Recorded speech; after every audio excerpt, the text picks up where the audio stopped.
Hello everyone, welcome to the Radio Talk Show. My beautiful name is Panashe Chibatamoto, also known as The Dynamite. And today we're going to be talking about creating a safe and supportive campus for young people. Say What has been programming with young people for over 20 years now, and we've been talking about sexual reproductive health, narrowing down even to with the Ministry of Primary and Secondary Education, with primary schools and even high schools, where we are teaching comprehensive sexuality education.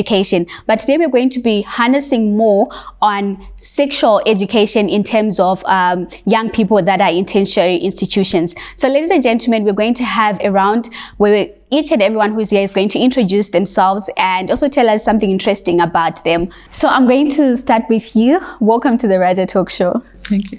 So I want you to introduce yourselves, telling us your name, where you're coming from, what you do, and also tell us one interesting thing about you, probably when you're in high school or tertiary education. I'll start with you, Nyaradzo, because I know you. Anyway, thank you very much.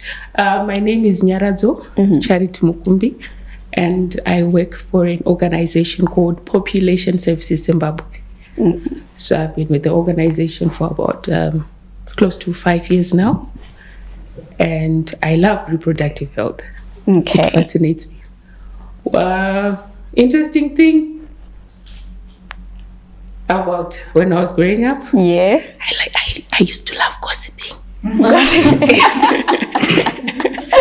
All right, thank you so much, Nyaradzo, for that. Moving on to you, ma'am. Okay, thank you very much. My name is Miss Sarafina Mdavan. I'm Dean of Students at Harare Institute of Technology. I've been in student affairs for over 20 years now, so it's 20-something years. And was about me in high school. What I know from grade 1 until I finished my high school, I've been a leader. I've been a class monitor. I've been a class monitor. I'm a prefect in high school. When I finished high school, I was the head girl. When I went for my tertiary education, I was in the SRC for the years that I was at university. Even when I was at college, because some of us, we were born long ago. So university was like, not for some of us. So I started off by college education. So in college again, I was a student leader. But in my leadership, what I realized, I would advocate for girls' rights, especially. I can't say I'm a feminist, I'm not. But I would stand up for the girls. And then when I got to higher education, I then started advocating for both girls and boys. So issues of sexual reproductive health, I was so keen. That's why I'm called Auntie Sa, because I would talk to both boys and girls. Issues to do with boys would go deep. Issues to do with girls would go deep.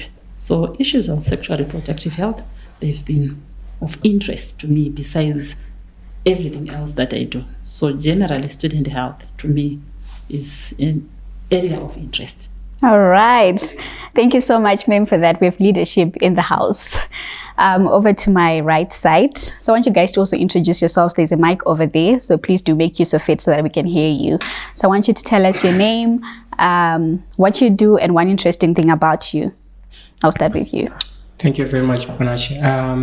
My name is Dennis Tumile. A member of the Mkota movement.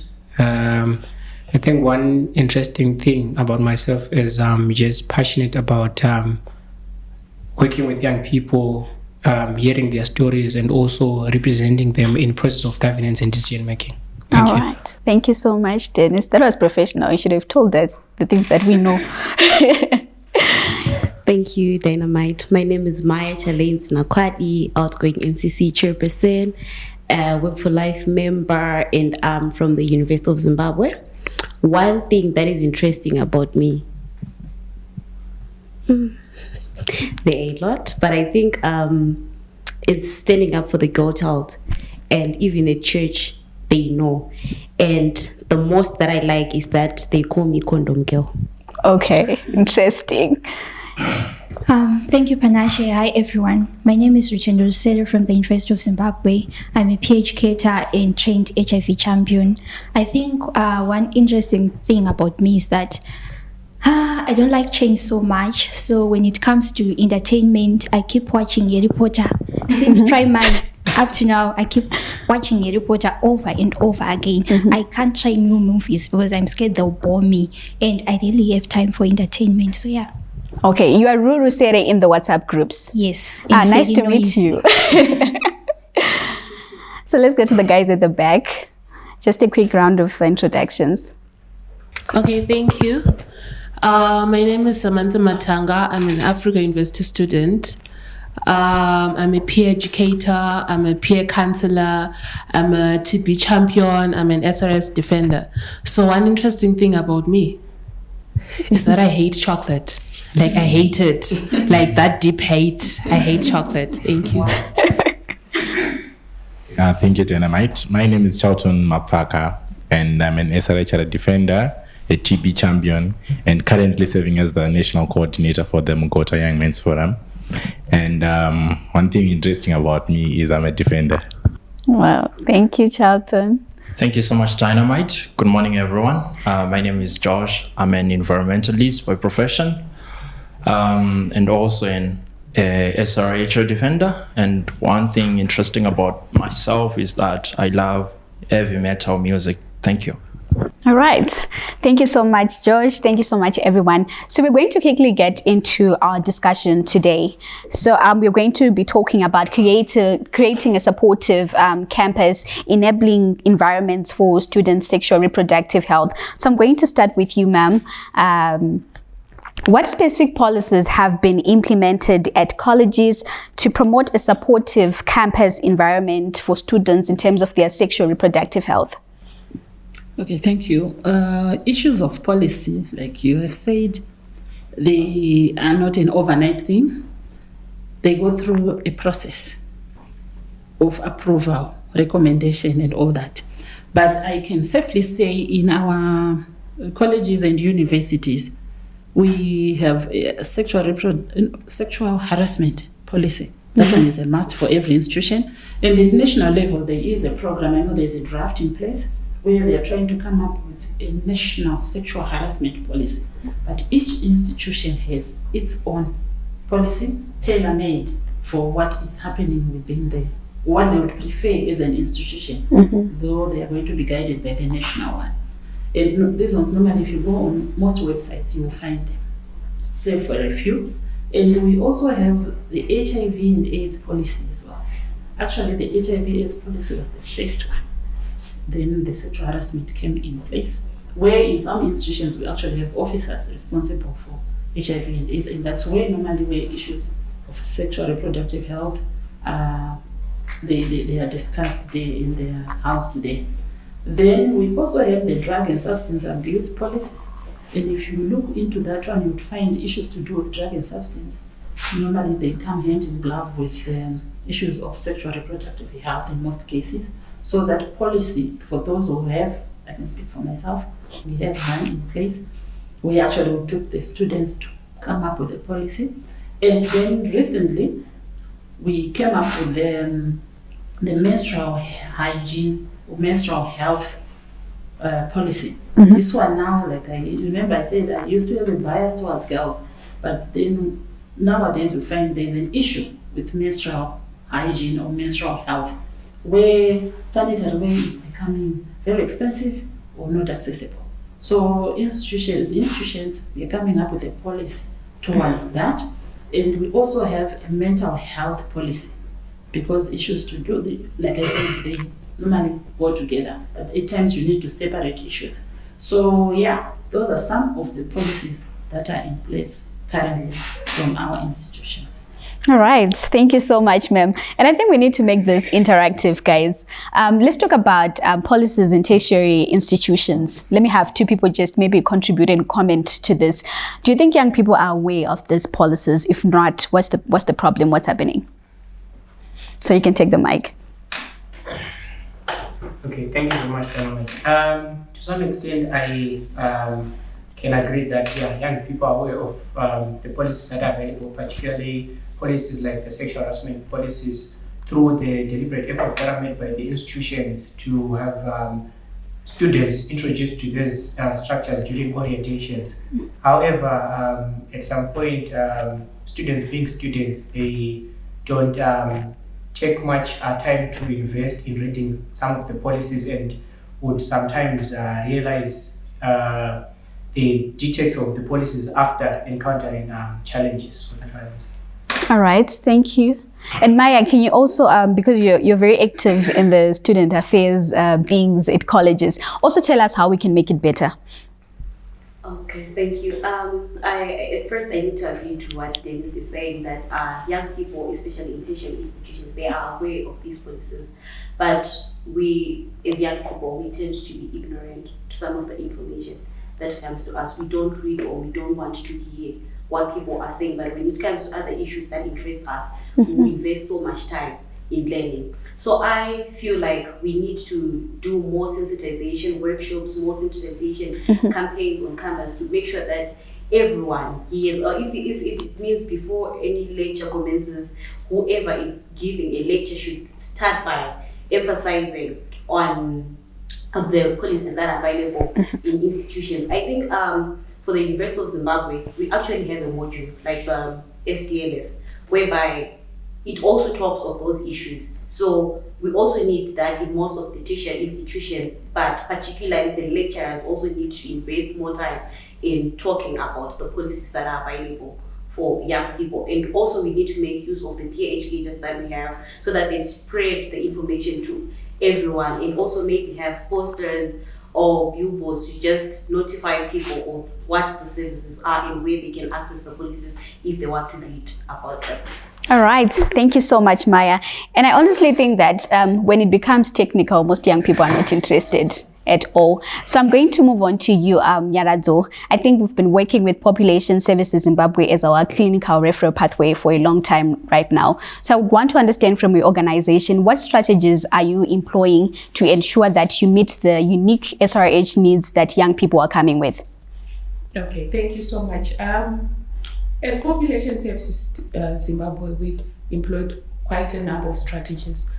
The first one being what we call DEI. What is DEI? DEI stands for diversity, equity, and inclusion. This means that we want to create diversity. Diversity is a good thing. It creates a lot of creativity. In addition, we want to create an environment that is safe, that is accommodative to everyone, that includes us, the employees, and the clients that are going to come in. So when the clients come in with this DEI, everyone is carrying DEI as we speak. This means that they are welcomed into such an environment. They are free, and they know that they are coming into a space that they are going to be free and that they are not going to be judged with that. Another strategy that we have implemented is through what we call service diversification. As we all know, Population Services Zimbabwe, the brand name or brand perception rather, they think of family planning. But we just don't do family planning. So coming up with service diversification, we want to meet the diverse needs of all the youths. So we include things like general health services. We include STI. Some clients don't even know that we offer STI treatment, diagnosis and testing again. Because in such an environment, the youths have to be tested and want to know where exactly to access these services. And they don't need to come to us when they have symptoms. No. Before you initiate in any relationship, you need to have your partner tested for everything. So we are there to tell everyone, including the clients that come up, the young people that come through, that we offer such services. In addition, we've got various categories of the youths. Some are youths, but they have got babies. We offer services such as cervical cancer screening. Some people may not be aware of this. So when you have a baby, you are supposed to have cervical cancer screening check, usually after 6 weeks. This is somebody who's gone to university or to a tertiary college after they've given birth to a child. So we are able to offer those diverse sexual reproductive health services that, in addition, also offer even wellness services, even for everyone, not just to just check how well you are and everything. Another strategy that we've implemented is a strategy of having a single provider. What is a single provider? This is a provider that goes to the community. Let's say you live in Rua, or you live in maybe Mfakos. We have a single provider. This is just one person who goes up maybe at an environment where they can access the youths. Because someone might not want to go to a clinic because maybe I've got an STI, but if I go there, my mother is friends with the nurse there. So that creates a barrier. But if we take that single provider to the community, you're just going to see, let's say I'm a provider, you're just going to see me. So it's easier for somebody to go there and see just one person. Mm-hmm. So this is one of the strategies that we have also put in place. In addition, we have made sure that every provider in PSZ has been trained for adolescent sexual reproductive health. Mm-hmm. Because you have to know the type of youths that you are doing it. So if you are not capacitated, it means you're not going to deliver the best service that we'll be expecting from the health provider.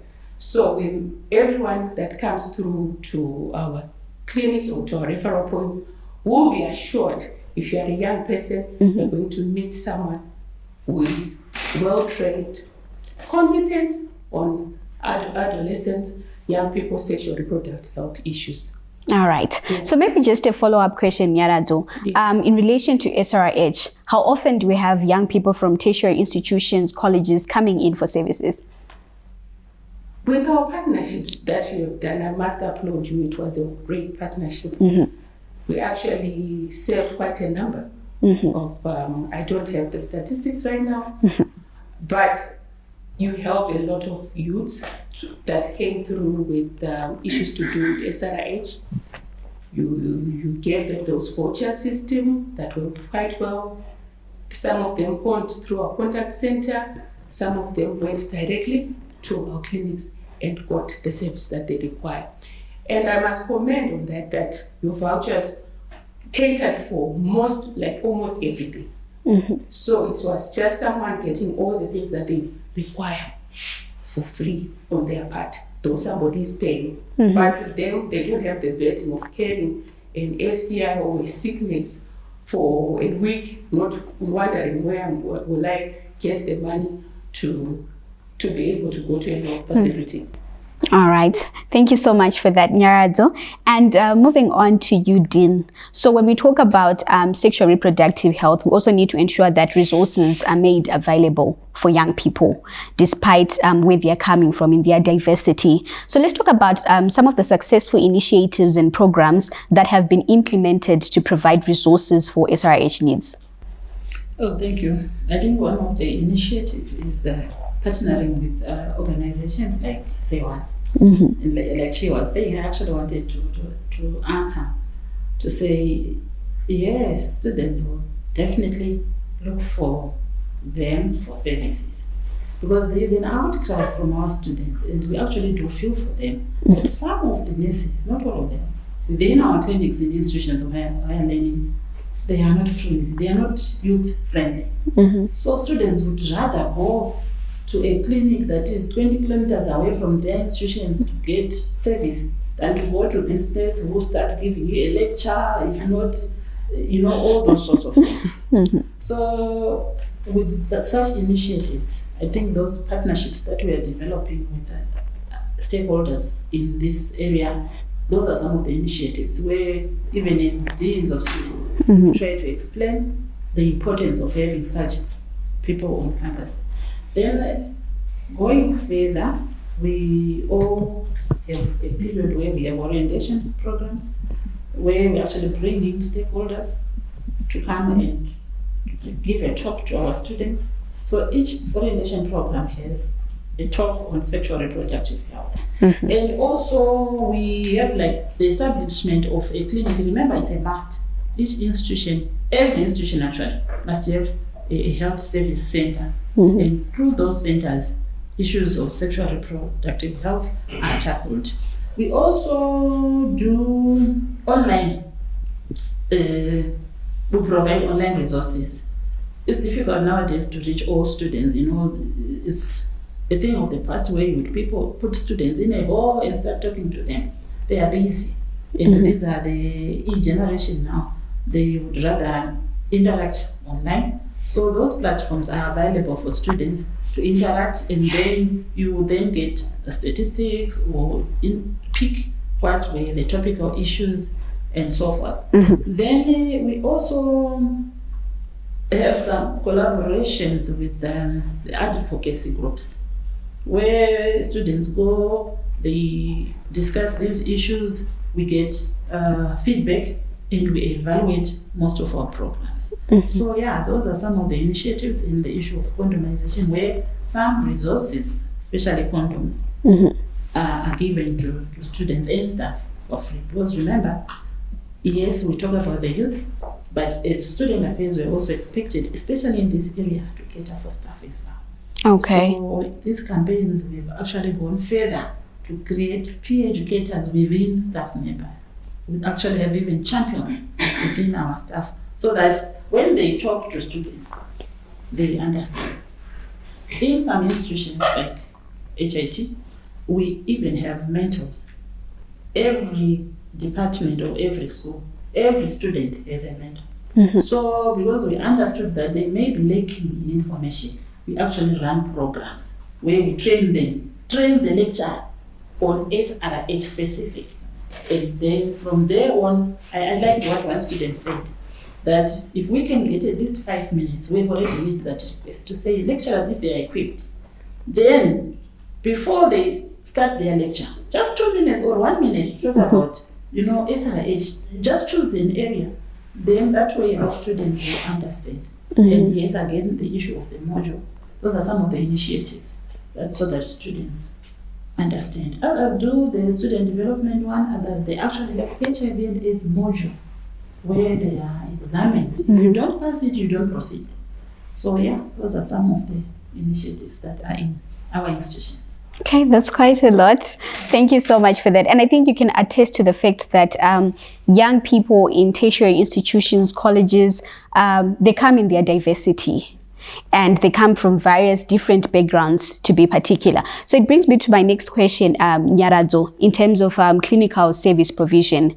So what have you been doing to ensure that sexual reproductive health services are culturally sensitive and meet all young people irregardless of their backgrounds, and probably just provide a case scenario where you have actually implemented that? Okay. All right. First and foremost, when clients, the youths, come to our centers or to our referral networks, after introduction, we assure them of the privacy policy, that what we are going to speak, it's between you and me. Confidentiality. It's confidential, and no one is going to disclose any information outside these four walls. That gives them assurance that they're in a safe space. Then in addition to that, talking about the safe space, yes, we've got our consultation rooms are private. There are rooms that a client can go in, and if there's a client there's a sign outside that indicates that there's a client being served. Not only do we need a safe space, but we also need a safe mental space, the mental part of it, because we need to provide a space whereby the youth or the client will be able to freely express themselves if they're having any health issues that they may feel shy about, especially when it comes to issues relating to STI. We create a safe mental space so that the client will be able to express themselves non-judgmental. I'll go back to the point highlighted by our dean, that we also need to be having friendly providers, like youth-friendly providers, because we also have that. If a client comes, a youth, and you address them like saying my son or my daughter, already they feel like they are talking to their mother. Would they fully express themselves? No. So our providers have been trained in such a manner on how to get the youth to talk and also engage them in a conversation that they will be open and free to discuss such things. This is one of the things. In addition to that, we also have we have a call center as well, like the one you have, so that if we happen to have clients who prefer to talk over the phone and not come to our clinics directly because maybe of their cultural backgrounds or whatever, the fears that they might have in regards to SRH. You know SRH? Mm-hmm. Is it discussed at home? Is the language of discussion of SRH at home is what? It's silent. Mm-hmm. No one talks about it. We assume that they're going to hear it at university or at secondary school, or sometimes they will learn it on their own. But when they come in, we are now providing that service that is said to be a taboo at home. So we might want to make them feel welcomed and feel free in discussing such issues. So that's one of the strategies that we are taking. So when they call the contact center, they can discuss all the things that they want to discuss. And we have what we call a booking system, so that we can book them to the centers, so that they specify the date and time they want to come, so that they don't spend time in the waiting room. You get what I'm saying? So, or fear of being recognized. You know, when the youths come in the consultation, they'll be seated like this. They want to go. I need to get myself out of here. But when they come through, they walk through, I've been booked, I'm going straight to the provider. You come in maybe at 2 minutes to 10, you've been booked at 10. Just then you go to the service provider straight and directly to them. So that is one of, and another thing that we are the strategies that we are implementing. We want to join the systems. We've got a contact center system. It's in the pipeline. The year, in this coming year, we should be able to have what we call an ICJ, integrated client journey, so that when they speak to the contact center staff, automatically the records go to the maybe clinic where they are supposed to go. So that when they go, they don't start telling the provider everything about what they've already discussed. Mm-hmm. This saves them time there and limits maybe at the end of the consultation. That's when, during an examination, but you now know what the client wants and everything. This saves time for the providers and will also be able to save more clients as well with that. So these are some of the strategies that we are employing. Of course, the single provider still stands. We are still operating in our communities, going into the service, people getting service provision through the communities, regardless of your social and cultural backgrounds. In addition, we've been, for accessibility, we'll mention again, we've been working with various partners. Mm-hmm. Because clients are referred from various organizations. They're referred from ARC, My Age, even you as well. Then we are able to connect our clients so that they have access to the service that they require. So basically, that's what we are doing. All right.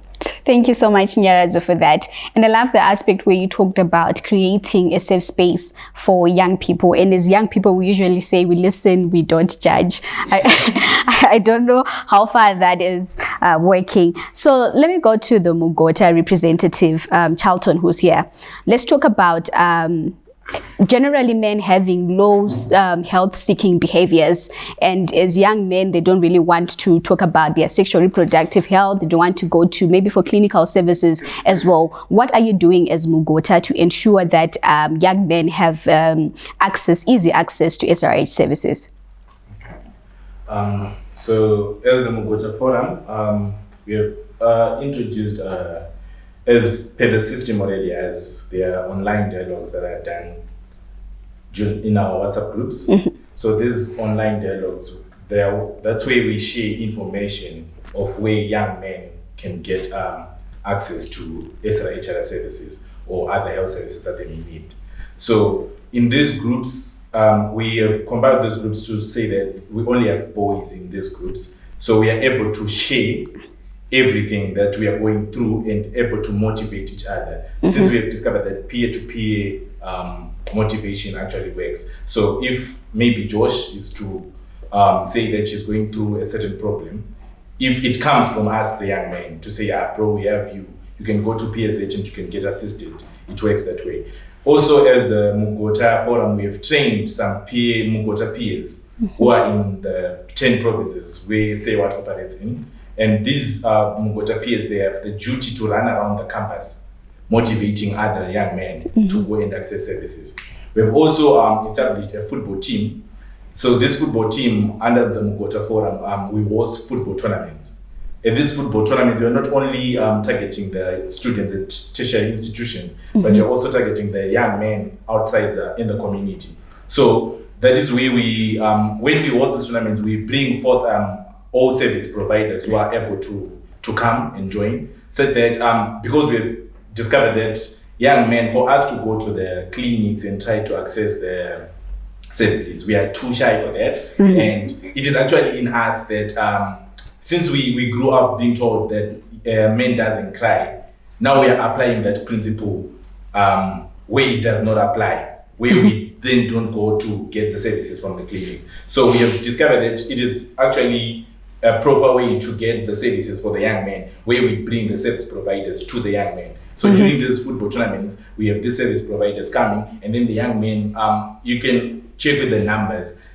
We actually have a lot of numbers of young men accessing those services from there. We also host the health fairs in the tertiary institutions, or also partner with the other organization implementing this health fairs in the communities. So it's just a tip of the iceberg of what we have been doing. And we're actually working on maybe having the discussions where we talk of these health issues affecting young men being done within the presence of the ladies, so that they can also give us a leeway or advice on how we are able to tackle some issues. Because, for instance, matters to do with mental health, we can say that we're only going to do with them as young men. But then maybe the advice that we need, maybe be it relationship stuff, maybe we can actually get a proper way to deal with such stuff from the ladies. So yeah, with that, I thank you.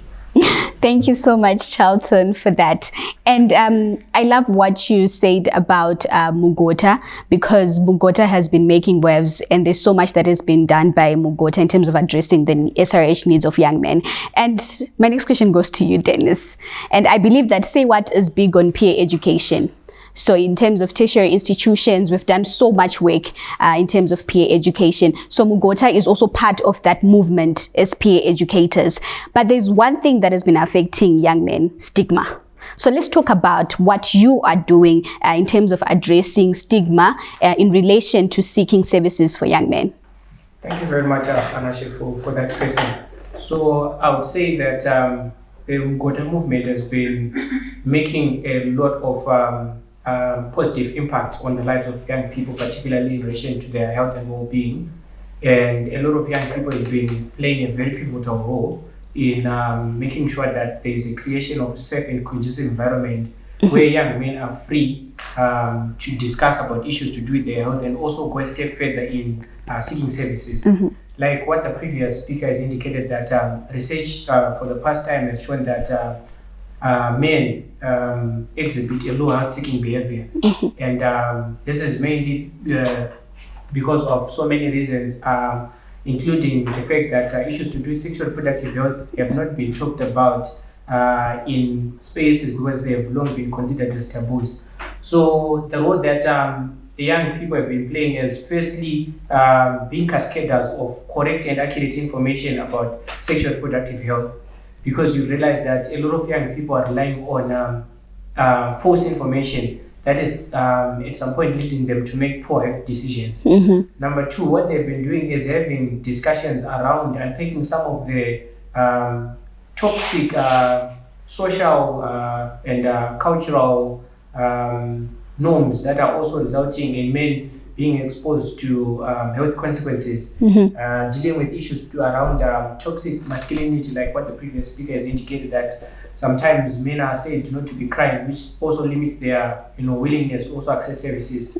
Another role that these young people have also been playing is they've also been offering psychosocial support to fellow young men. This has been very impactful as a way of encouraging other young men out there to also realize that it's also possible for you to also access services, and it's not a sign of weakness. And lastly, what the other role that these young men have also been doing is normalizing the discussions and also making sure that no one is shying away from the spaces and actively and meaningfully participating to come up with youth-led solutions that are meant to sustainably enhance their lives and as far as their health is concerned. Thank you very much. All right, that was profound.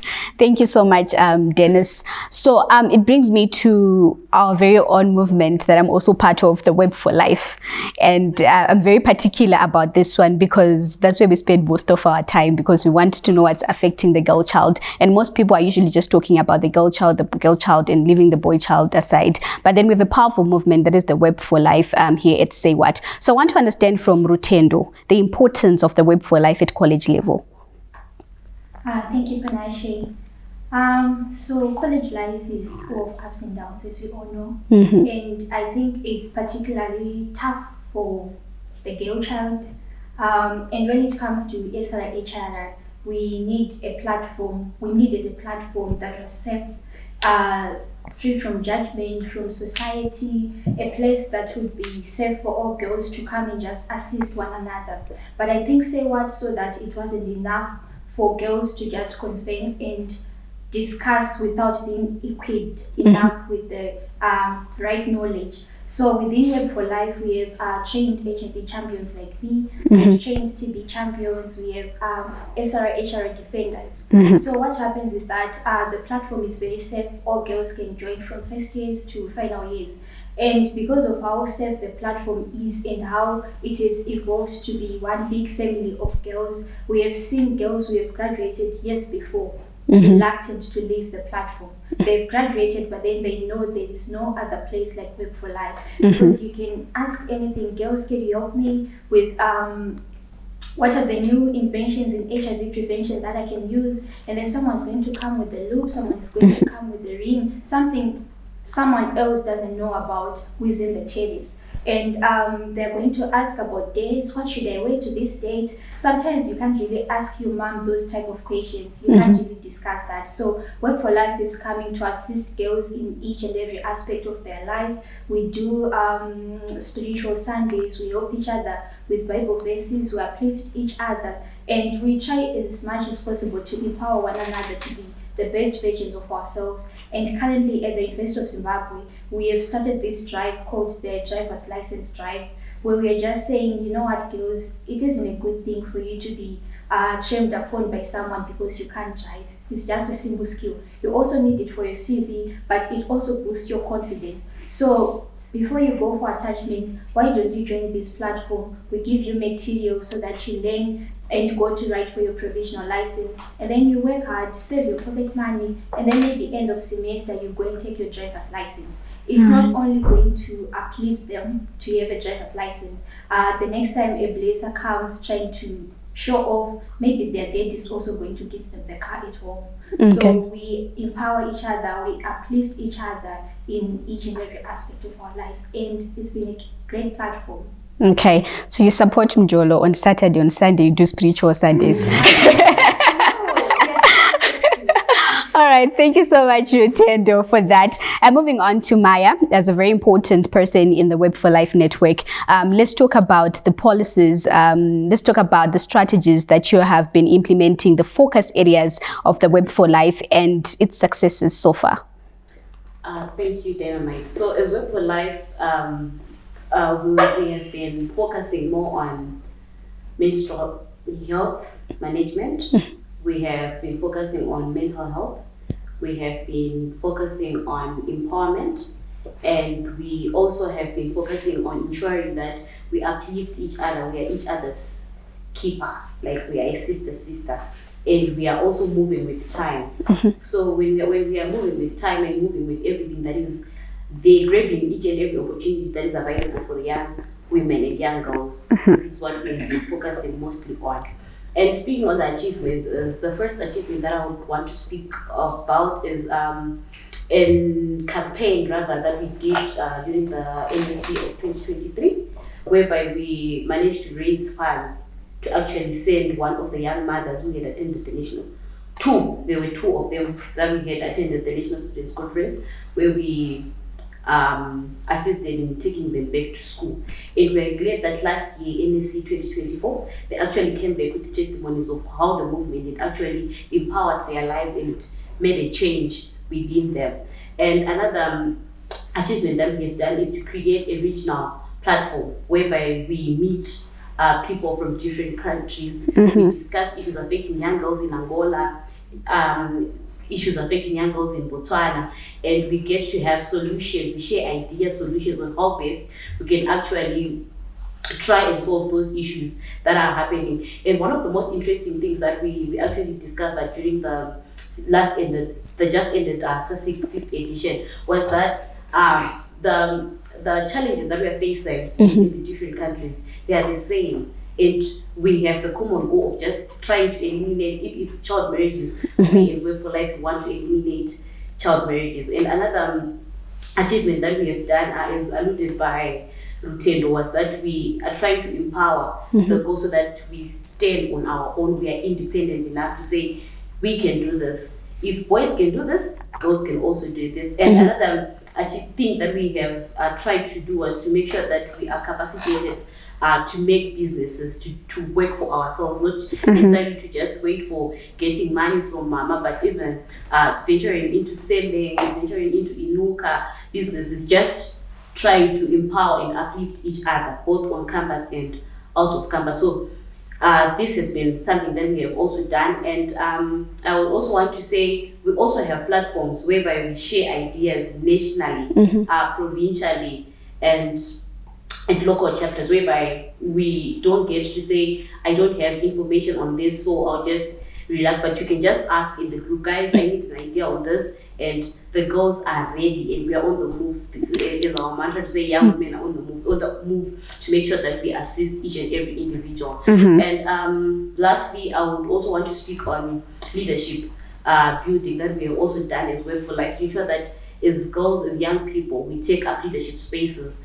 We are involved, we are there, we are seen, our voices are heard, and we are saved to what we want to achieve as young women on the move. All right. Thank you so much, Maya, for that. I think that was a lot. That was just everything about the Web for Life movement. So I'm going to go to you, Josh. Our time is running up, but I know you got this. So I want to talk about the efforts that you've been making, the work that you have been doing with students when they're still at school. But we also have the holidays that come in, and most students are affected during that time. So how are you ensuring that your efforts are not going to waste while your students are on holidays? All right. Thank you for that question. So we have different initiatives to keep young people engaged. So we have a program that we call Viva, Virtual Interspace. Interspace is for the voices of adolescents. So these are virtual dialogues and discussions that we do online. So we have Twitter spaces that we host once a month, and then we have WhatsApp group discussions that we do each and every week. So we introduce a topic and we engage young people. We also have, secondly, we have radio programs. So through Say What, we have the legal clinic, and other SRHR discussions that we keep going through the airwaves. So these radio programs give or shed more light on policy issues that involve SRHR and adolescents. And then we have community health initiatives. So we partner with grassroots organizations so that we keep young people engaged when they are out of school. So there are so many different initiatives that we have. The aim is to just strengthen our programming and our activities when young people are not at school. Yeah.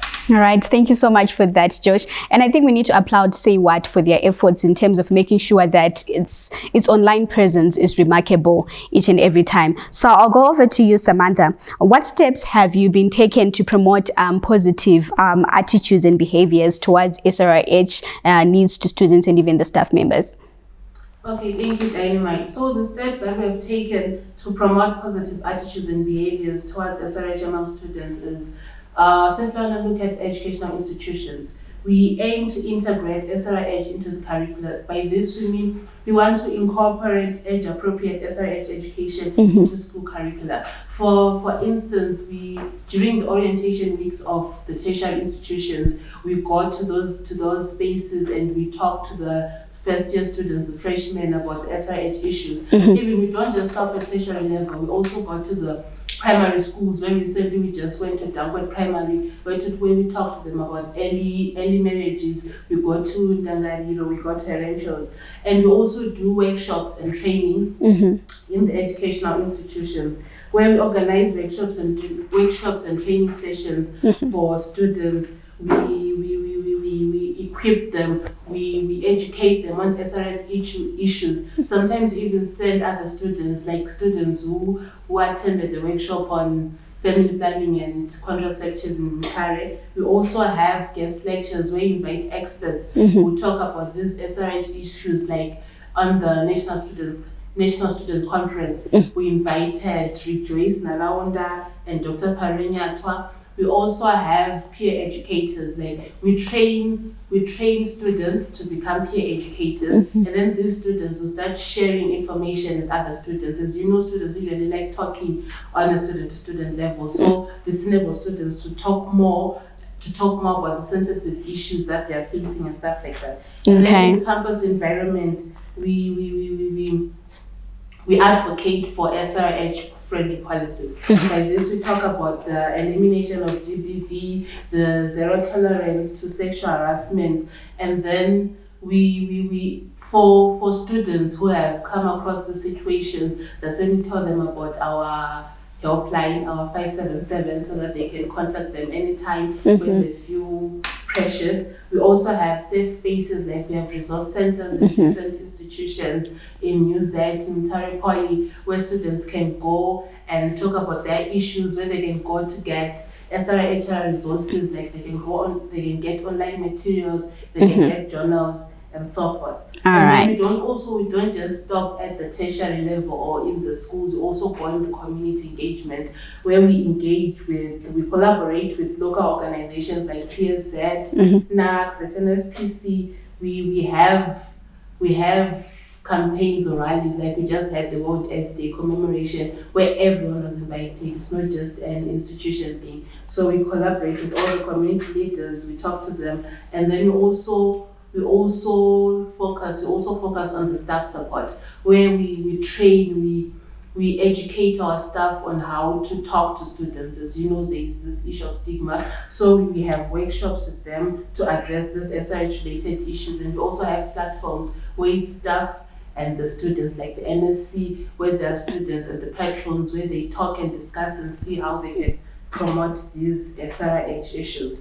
So I think you can go over and over and on and on. There's so much to talk about, but I think you've touched on the most important aspect of what we really wanted to know in terms of ensuring that we promote positive attitudes and behaviors. So over to you guys. We have the Dean of Students, we have a clinical service provider in here. So let's just have two questions as we wrap up, or maybe contributions to the work that they're doing. Okay, so I'll speak on the aspect of the sexual harassment policies that we have in the institutions. we applaud the efforts done by the tertiary institutions to make these policies known during the orientations. But I feel like there is a lot of work to be done. Because speaking from maybe my university that I was at, University of Zimbabwe, we used to do the sexual harassment podcasts and use it, and then we discovered that not actually quite a very big number of students were not even aware of the sexual harassment policy, that it even existed at the institution. So a lot of them were saying that we don't even have that sexual harassment policy. So I think the institutions, in as much as maybe at some other institutions, for instance, maybe the students are well educated on the policy. And then I feel like universities need to go a step further to make sure that they constantly remind the students of the policies that exist, not for them to know that those are policies exist maybe when they are on the wrong side of the law. So maybe if we can have those policies, maybe they can be printed on one page and maybe put on the notice boards at every faculty, or maybe there are other steps that the university can take to educate people on those policies that exist in the institutions. Thank you. All right, thank you so much, Shelton. Let's have one more. Right. So my contribution is directed to the dean and every other dean. So in relation to the sexual harassment policy, I think it's a good thing that the institutions do have these policies. However, they do relate to after someone has been harassed. As a result, not many people are willing to then report because they just don't take action. So I think apart from having these policies and making noise about them, they also need to take action when someone reports. It's okay for them to be found maybe not guilty, but then do your part so that more people can be willing to come and report. All right, thank you so much for that. And I think you're taking note of what they were saying. Do you have any response to that?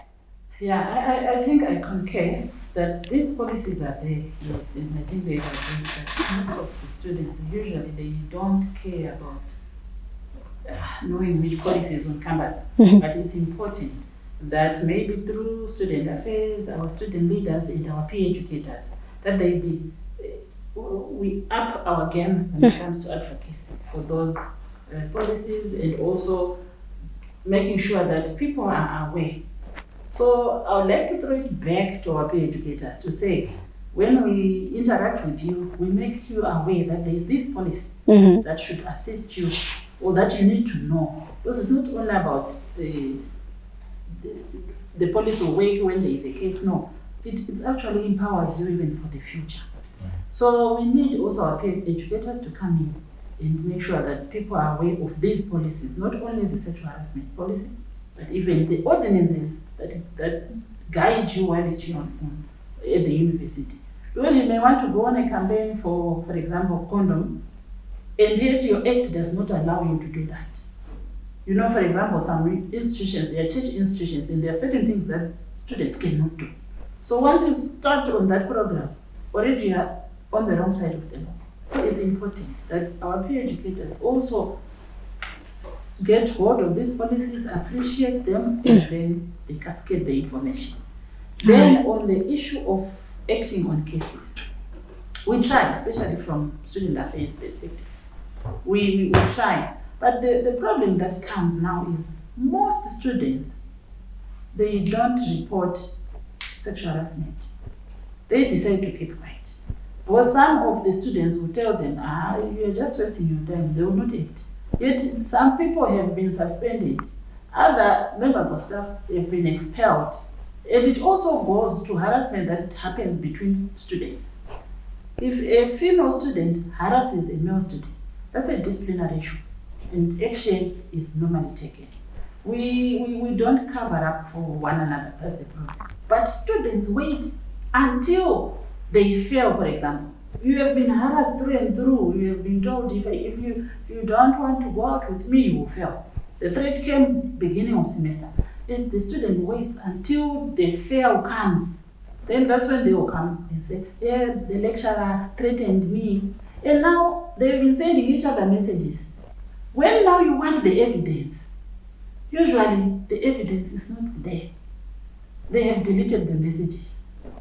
Then we need to empower our students, but it begins with them knowing that there is a police that will protect me. Let's empower our friends that if you are being harassed, don't even listen to the threat because it's against the rules and regulations of the university. Don't accept sexual harassment. Don't wait until you fail for you to report sexual harassment. And once you report, tell them that we will support you. I'll speak for myself. They know me.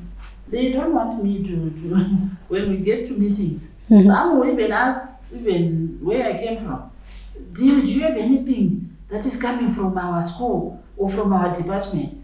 So that I won't surprise them in the meeting because I know they know I will stand with my students. So let's empower them to report sexual harassment as it begins.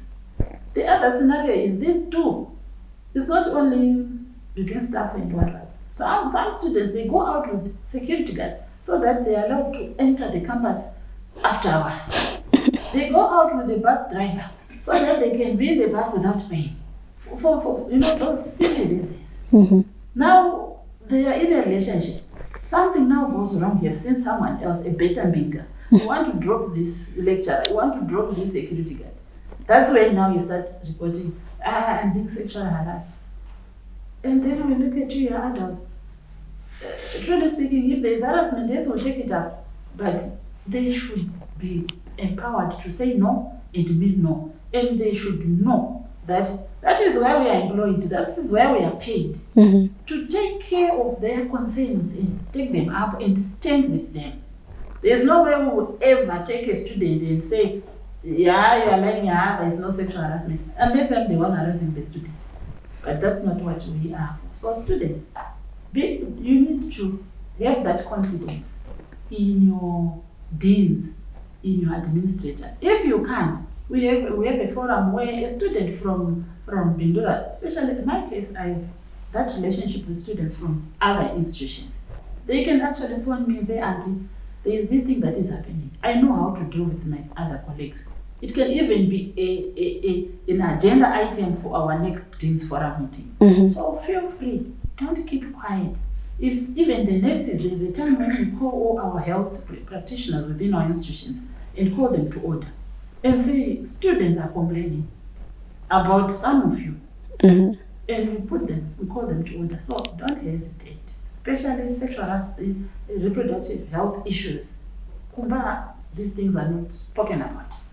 But I'm a different mother. My daughter is in Form 4 now. She will send you a message even if she feels a little bit of itchiness. And you tell her, no, you need to wear cotton pants. And now she will need you to change all her pants. But it's a way of trying to empower her. She will not hug a male friend. Even my brothers, some, our relatives do. They will say, I'm Zuguru, they want to hug. She's one person who will stretch her hand. And others feel offended. But I feel, no, I've empowered my daughter enough. She knows this part is not for everyone. It's only for mama. She needs a hug that comes to me. So empowerment in our program. All right. Thank you so much, Dean, for that. And as we wrap up the show, Nyaradzo, in 1 second, your parting words. In just a second. Thank you. Thank you very much. I want to thank you for inviting all of us. This was quite an insightful platform. I've learned a lot, especially from other organizations and also from the Dean. This was quite fruitful. I'm sure this will actually improve our programming in the next in this year, and we'll continue to raise the SRIH flag high as partners. All right. Thank you so much, Nyaradzo. And I hope you guys enjoyed the show. I hope it was insightful and educative to you. Please do make sure that you reach out to our toll-free number that is 577 for psychosocial support, child protection services, and SRH solutions. From me, the Dynamite, and the crew behind the scenes, it's goodbye.